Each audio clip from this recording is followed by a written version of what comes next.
Hello, my friend. I'm glad you're here again. Take a slow breath in. Hold it for a moment. And let it go. Let your shoulders soften. Let your thoughts settle wherever they need to. This is your space, a small pause between all the noise, a quiet return. Today's question is this: why do we sometimes break our own silence just to tell someone a painful truth we've been carrying alone? There is a particular kind of silence that doesn't feel peaceful. It isn't calm, and it isn't rest. It's the kind of silence that lives inside the chest, heavy and watchful, following us from room to room. The kind we learn to coexist with. We speak around it. We distract ourselves from it. We tell ourselves we're fine, that time will take care of it, that not everything needs to be said. And for a while, that works. We carry painful stories quietly at first. We wrap them in routine and responsibility. We tuck them behind smiles and everyday conversations, not because we're dishonest, but because we're careful. Because we know that once a story is spoken, it becomes real in a new way. It no longer belongs only to us. It can be misunderstood. It can change how someone looks at us. It can't be taken back. So we stay silent, and we call it strength. But silence has weight, and weight, over time, begins to press. You might recognize the moment when silence starts to crack. It's rarely dramatic. It doesn't announce itself. It shows up quietly, in a pause that lasts a second too long, in a sentence you almost finish but don't, in a tightness in your throat, when someone asks a simple, ordinary question like, "How have you been?" Sometimes the body knows before the mind does. Your shoulders tense, your breath shortens, your eyes linger on the floor. Something inside you is tired of holding everything in place. There was once a man who carried a story for years without telling anyone. On the outside, his life looked steady. He was reliable, present, the kind of person others leaned on. But there was a loss in his past he had never spoken about.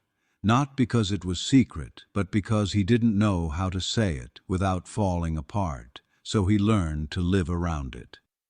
One evening, sitting across from a friend he trusted, the conversation drifted into silence. Not an awkward silence, a soft one, and in that quiet space, something unexpected happened. His voice broke before he had decided to speak. The words came out uneven, unfinished, trembling. He didn't plan to tell the story that night. He simply couldn't keep it inside anymore. Later, he said the strangest part wasn't the pain of telling it. It was the relief of no longer being the only one who knew. That's often what pushes us to break our silence. Not courage, not confidence, but exhaustion. The kind that comes from carrying a truth alone for too long, a truth that keeps knocking, asking to be acknowledged.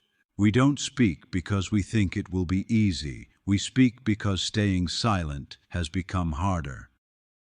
When we finally tell a painful story, we're not just sharing information. We're revealing a part of ourselves that has been hidden, protected, guarded. We're saying quietly, "This happened to me," or "This is how I felt," or "This is what I've been living with." And beneath all of that, there is often a deeper question we don't say out loud. Will you still see me the same way? There's risk in telling the truth. The listener might not respond the way we hope. They might not understand. They might try to fix what can't be fixed. They might grow uncomfortable, or worse, they might grow distant. And we know this. We feel it before we speak. That's why the moment of telling is so fragile, so exposed, yet we tell it anyway.